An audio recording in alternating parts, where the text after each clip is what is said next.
It's time to focus on seniors with Helping Seniors TV. The television show designed to make you aware of senior issues and needs, as well as to acquaint you with the resources available to help you age in place and with dignity. Now, here's your host, Joe Steckler. I'm Joe Steckler, and welcome to Helping Seniors, the television arm of Helping Seniors of Brevard County. Our show is designed to provide you with information on how to develop your own aging and care plans. Our topic today is Florida Medicaid. And joining me is Joanne Nieves, the office manager for My Access. And that's kind of a catchy name, My Access, Joanne. Absolutely. I didn't understand it until I talked to you today. And I think, viewers, as you watch today's show and listen to what Joanne is going to talk about, you're going to see ways that you might be able to help yourself, but more importantly, you might be able to see a way to help somebody else that doesn't know about what Joanne is going to talk about. This is probably, Joanne, I think, one of the most misunderstood topics that we have. It's a care program. But I was amazed. I thought My Access was a state program. It's not. No, it's not. It's a nonprofit. Yes, it is. It's a 501c3. Good. I asked you how things were paid, and you gave a good answer. You said that I do the work in helping people. I'll let the other managers worry about the funding. And I think that's a great answer. Absolutely. Too many people don't really help people. So let's just start off. What is My Access? My Access is a nonprofit, like we already discussed before. It's a 501c3. So that means that we are not state funded. Okay, we work on our own, so we're a private entity. We have nothing to do with the Access Florida program, which is, of course, part of the government, and which basically is food stamps and Medicaid, Medicare, cash assistance, and things like that. So we work privately, and we help seniors, but we help everybody that comes in through our doors. Our main focus are the seniors. A lot of people don't understand, Joanne, that when we talk about Medicare, that Medicare is more than just a senior program. It's for people that are disabled too. Absolutely. And it can be a 10-year-old disabled person that you might be working with. On the other hand, Medicaid is a completely different program. Yes, it is. Do you find many people that come into your office still think that Medicaid is Medicare and Medicare is Medicaid? Yes. It's confusing, Medicaid and Medicare, because they're so similar, the words, but the programs are completely different. What are some of your bigger challenges in a nonprofit like My Access? You don't have a lot of resources, but you exist primarily to help people access Medicare and Medicaid. Am I correct? Yes, that is correct. How do you, or what do you do to help people with? Let's just start with Medicare first. How do you help Medicare people get Medicare when they could be doing it themselves? What do you do? Okay, first of all, the clients need to come into my office with their Medicare already, because we cannot provide Medicare for them. Medicare is given to them through their Social Security. Right. Okay, and that's their red, white, and blue card. Right. Okay, so what we do in our office is when they have Part A and Part B, we take care of their Part B. We help them fill out the application for their Part B, which helps them cover that $104.90 that they have to pay out of their Social Security checks every month. So if they're qualifiable for that program, once we fill out the application, they will receive a letter from the state of Florida, the Department of Children and Families, and it will tell them if they're eligible or ineligible for that program. So what you're saying is that if a Medicare person, let's say a low-income person, and it's difficult for them to pay anything, then you have a Medicare subsidy that helps pay that cost of Part B? Yes. And that's strictly out of Medicare? Yes, that's called the Medicare Savings Program. Medicare Savings Program. Yes, we call it QMB for short. But is this something that's very widespread? Do people know about this? A lot of people do know about it. A lot of people don't understand it, and a lot of people don't. So it's it goes both ways.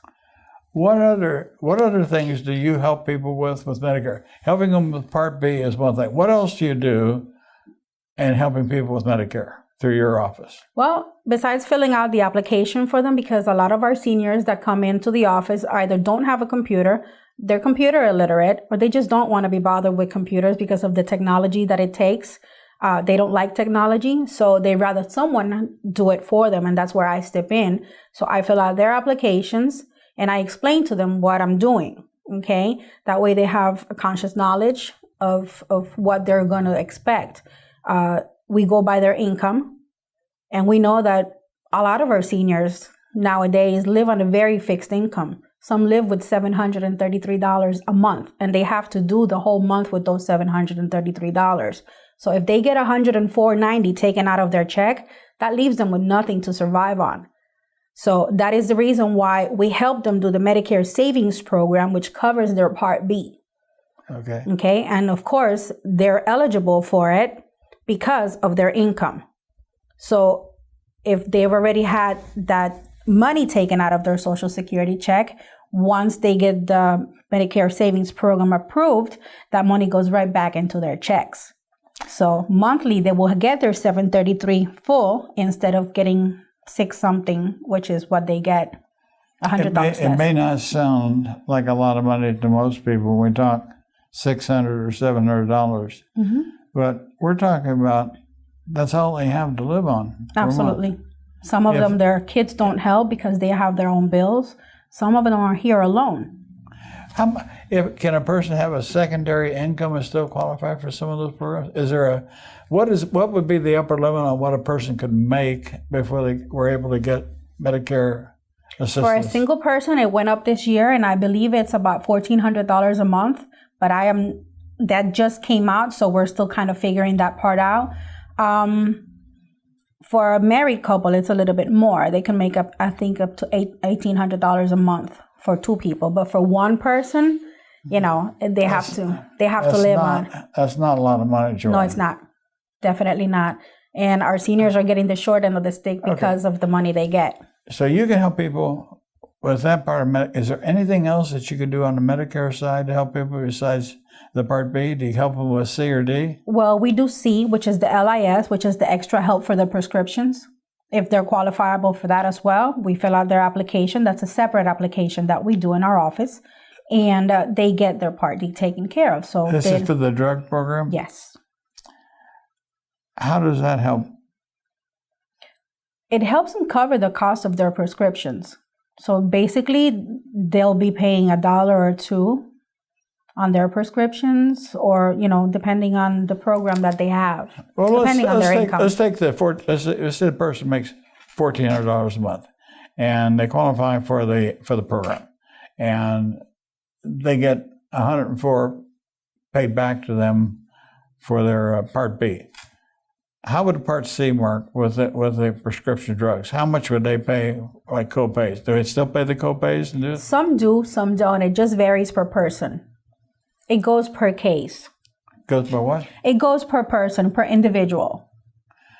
But I'm trying to figure out is how much of a benefit does like let's say a person had an $800 a month drug bill, and that's not unusual. So this person that's making $1,400 a month got an $800 a month drug bill, and he qualifies to get his $104 back for Part B. What kind of money would he be expected to pay for the drugs for Part C? Very minimal. Minimal? For the Part D, for the LIS, which is the extra help for prescriptions, they pay very minimal. $1 per prescription, $2 per prescription. Sometimes they're even free. Oh my goodness. So if a person doesn't know about My Access, how do people know that people with extremely low incomes can have access to programs like it under. Is this very well known? A lot of people don't know that they have this benefit. Sometimes they talk to other people in their circle of friends, and they're talking about Medicare. And for example, you and I could be talking, and I will tell you, oh, but I don't have to pay for my Part B. And they're like, well, how? Because I pay $104.90, and it makes a hole in my pocket because I can't make it throughout the whole month. So that's when they, word of mouth, I will tell you, well, you know what? It's a state program that you can fill out the application. And if you're eligible, then the state can pick up that tab for you. And then they will give you back your $104.90 monthly. So you don't have to out pocket that money. And Florida takes it.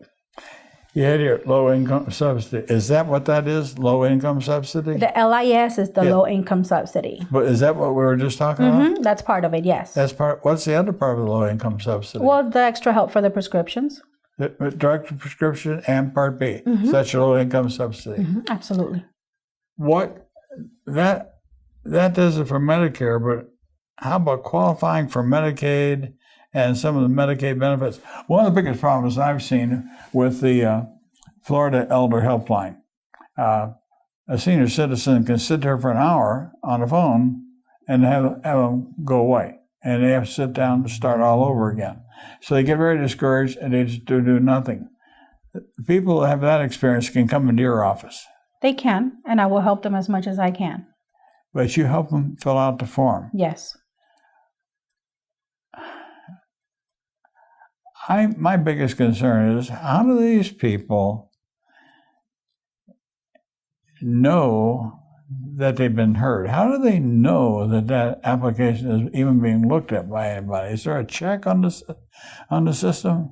I have a reason for asking. Well, when I do the application for you, you receive a letter from the Department of Children and Families stating that you are eligible or ineligible for that Medicare savings program. Okay, so if you're eligible for it, that means that it was approved.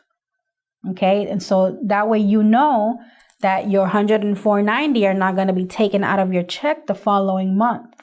So someone is looking at those applications because they have a full department that specifies on the medical part of these applications that I do. How about Medicaid? Medicaid, 65 and older. Okay. Right. See, I don't qualify for Medicaid. I don't have an outstanding or a life-threatening disability or a condition. Okay. It doesn't necessarily have to be a disability. It could be an illness. So because I am not at that point, I don't qualify for Medicaid, which is the gold card. The difference between Medicaid and Medicare, if you look at the cards, one is gold and one is red, white, and blue. Medicaid is the gold card. Okay? Medicaid is the gold card. Yes, Medicaid is the gold card. And Medicaid is given to people who are 65 or older, they're blind or disabled. Now, wait a minute. If you get a gold card, they got to be 65. Yes. Or if they're blind, they qualify no matter what age. Disabled, they qualify no matter what age. But who determines what benefits they're eligible for? It's through the form that you fill out? Through the form that I fill out, and then once it's submitted, it goes the same way as the Medicare. They have a department that specializes in qualifying people based on what we put on that application. Where does the doctor get involved? Let's say if a person needed help with 4 activities of daily living, needed help getting dressed, cooking, toileting, and showering. Does the doctor have to certify that for the form? Usually what I tell my clients is, if you're not qualifiable for Medicaid, but you have a disability that prohibits you to lead a normal life, whatever evidence you have, whatever the doctors have said that you're impaired for, or have them write you a letter, and we will submit it along with the application so that they have a base to go on once they look at your application. Right. But they have to go to their doctor to get that. Yes. What happens and probably most of these people don't have a doctor.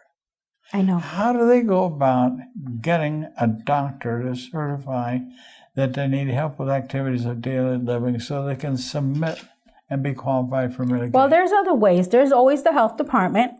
Okay. Can they go to the health department? Yes. They can always go to the health department or to the Brevard Health Alliance. The Brevard Health Alliance helps a lot of our clients as well. They're another nonprofit, right? Or the Health Alliance not? The Brevard Health Alliance goes through the counties. They work alongside with the health department. Okay, all right, okay. So they can go there. Mm-hmm. It seems to me like the process. How long does it usually take to get a person qualified for Medicaid? Do you have any idea? I don't have any idea, but I guesstimate that within a week they should know if they're eligible or not, because they will receive a letter within a week stating if they need any documentation from this client. Okay, so if the client needs to prove something, for example, their income, I need an income verification from you to make sure that you're eligible for this program. So we'll send them all of the information that they require for you.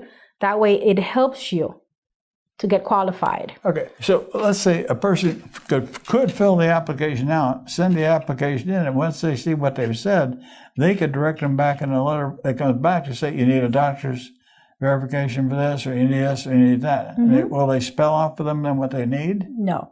They will just say that they need proof of income, proof of anybody paying their bills, proof of doctors if they need to, okay, that they've gone to a certain doctor and that doctor has certified that disability. So that's all they would have to send in at that moment.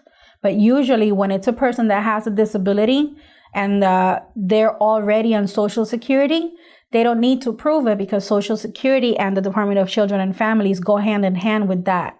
So they kind of go inside in the back office and they kind of connect to each other. So they know that, for example, if I'm receiving an SSI check or an SSDI check, okay, they know that I have a disability. Okay. We had written down, we were talking about the Medicare Savings Program and the Medicare Extra Help Program. Mm-hmm. The Medicare Savings Program, that was what we talked about? That's the Part B. For the Part B. Mm-hmm. What is the Medicare Extra Help Program? Extra Help is the Part D. Is what? Part D, prescriptions, For the LIS. So that's the LIS. Mm-hmm. Another question here. Where can one find additional information on income and asset limits? Through you, or where else do they go? Depending on what you need that information for, if it's personal, you could always call the Department of Children and Families, and they will tell you what their sliding scales are. Okay, for example, if you wanted to qualify for food stamps, I know for a fact that per person you need to be making $800 a month. If you make $800.01 a month, you went over. If you make $801, you cannot get food stamps? You can, but the minimum for any individual to be making a month is $800. Okay, so what you have to do is prove that out of those $800 a month that you make, you pay rent, you pay electricity, your utilities, your phone, and we break everything down so that they can see that this person is indeed in need of that help, because they have to outpocket sometimes more than what they bring in. How can these women that are getting $800 in Social Security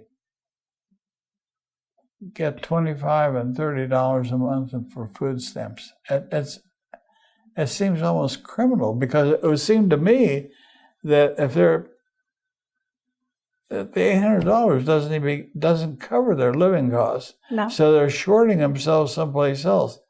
What is the most you've ever seen a person get on food stamps in your experience? Do you really want to know? Yeah. What's the most? $10. $10? That's the most? That's the minimum that I've seen them get. Minimum is $10. What's the most you've seen them get? Depending on what their expenses are, they can get up to $56. They can get up to $80. But each case is individual. I understand. So with each case being individual, some of them can get the full amount of $194. Okay? Some can, but it has to be proven to the Department of Children and Families that they out-pocket more than what they receive. Yeah. So $194 is the top amount. Yes, for any individual. Now, let's say a person that got $150 a month in food stamps. So I've heard people say they got $250 in food stamps. That's wrong. They can't do that. They can only have it if they left over from last month. No. Is there a way to get more than $194? No. Okay, so that's wrong then. That's what I'm saying, that if they have $250 for food stamps, it's because they probably saved some from last month. Okay, so you can save them? Yes, you don't have to use them immediately. You can use them throughout the whole month. And even if next month your benefits come in, that benefit that was left over is still there. What can they use the food stamps for? Just food. Nothing that is hot. No hot foods, okay? They cannot buy detergents. They cannot buy toiletries. So personal items, toothbrushes, toothpaste, deodorants, they can't buy with that. What would happen if a store took food stamps and gave a person cigarettes? Would the... That's fraud. It's wrong, but it's done. It has been done. But they take care of that. They investigate that, and the store is in trouble, and they can get fined. They can even get their services taken away. But I'm just wondering how the state would check on something like that. They can only check if somebody lets them know. Wow. And believe me, they're on it all the time. They're on it, but it's very difficult. There's too many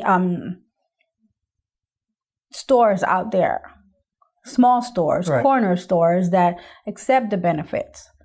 So they go on. Do stores like Publix and do they accept the food stamps? Yes, all of the major brand stores, even Costco and Sam's and BJ's, they accept food stamps. But I always thought, like probably a lot of our viewers would think that the people that have nothing would get more than $50 or $60 a month in food stamps. $50 or $60 doesn't go anywhere in a food store anymore. I had to fight with my father's food stamps because at one point he was only getting $14 a month. And my father is one of these seniors that live on a fixed income. And I've fought so much that I've got him to $56. My goodness. We wrote down here a qualified income trust fact sheet. Do you have something? Is that something you're familiar with? No. The person that gave me this information. What about a mobile unit availability? We have a mobile unit. Okay. That's something I want to know. What is a mobile unit? My Access Centers has a mobile unit. It's a van that we can take it to an event, like a private event. Let's say that Helping Seniors of Brevard has an event outside, outdoors, and you have many vendors and all these other people, health insurances and stuff like that for the community. We come in also with our mobile unit, and we will be there the whole day. And we can help people right there and then fill out the applications. And it doesn't matter if it's a Saturday or a Sunday. We do it on weekends too. So we have personnel who run that mobile unit. We can go to a church event. We can go to Calle Orange, for crying out loud. But let's say a church that had a lot of the Catholic churches have the St. Vincent de Paul Society would. If a church had an event on a Sunday, would you be able to send them my access Absolutely. van? That's Absolutely. interesting. So then I'm going to tell a couple of people I know in the Knights of Columbus and the St. Vincent de Paul Society, they maybe need to contact you to see how people can start working better together. Absolutely. That's what it really amounts to. If a person wants to contact My Access, how do you contact your office, Joanne? They can contact me at 321-301-1012. Say it again. 321-301-1012. 1012? Yes, sir. 301-1012. Yes, sir. 301-1012. 301 is a Maryland, no, it's either Maryland or Colorado zip phone number. 301. No, it's 321.